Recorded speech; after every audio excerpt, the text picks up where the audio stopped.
Punjab Kings घातक bowling को व्यर्थ करदे 20 वर्षीय एसआरएच बैट्समैन नीतीश रेड्डी। तो आज पंजाब किंग्स कैप्टेन शिखर धवन बेड़ा खराब होगला। टॉस जीति बॉलिंग निष्पत्ति नेले सनराइजर्स हैदराबाद विपक्ष निर्णय ठीक सब्यस्त होता शिखर धवन आरंभ 3टा विकेट उड़ाई Punjab bowler Arshdeep Singh SRH 39 run में 3टा विकेट खसी जाता Sunrisers Hyderabad. Aiden Markram 0 run कर आउट हेले। अभिषेक शर्मा 16 रन करके आउट हेले। ट्राविस हेड 21 रन करके पाविलियन फेरीगले आउट होगी।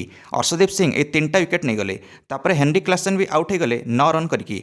लगुला एसआरएच 100 रन भी अतिक्रम करना किंतु 20 वर्षीय नीतीश रेड्डी असंभव को संभव कर दिखाइले। धंधार इनिंग्स खेलिले। 37 बॉल 64 रन मारी पकाइले। 5टा छक्का 4टा चौका सहित पंजाब इनिंग्स को संभाली देले अब्दुल समाद सहित मिसिकी। 2 जण मिसिकी 50 रन पार्टनरशिप करें। पंजाब मेन स्पिनर हरप्रीत बरार को 22 रन मारिले गोटे ओभर नीतीश रेड्डी। नीतीश रेड्डी बैटिंग जो एसआरएच दल 182 रन कर निर्धारित 20 ओभर 9टी विकेट हर प्रथम बैटिंग करी जो अब्दुल समादर गुरुत्वपूर्ण 25 रन भी सामिल अच्छी 4टा चौका सहित। अर्शदीप सिंह 4टा विकेट नेले। हर्षल पटेल 2टा विकेट नेले। सैम करन 2टा विकेट नेले। गोटे आड़ विकेट भी खसी चलता है एसआरएच किंतु नीतीश रेड्डी इनिंग्स को आगक बढ़ाई चलते एसआरएच जहाँफल एसआरएच को 30 रु 50 रन एक्सट्रा मिला।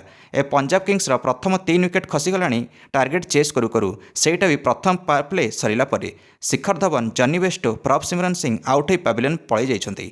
कौन लगुच पंजाब जितब ना सनराइजर्स हैदराबाद? निश्चय निज प्रतिक्रिया कमेंट दे वीडियो को लाइक और चैनल को सब्सक्राइब करदेवे। समस्त क्रिकेट अपडेट्स धन्यवाद।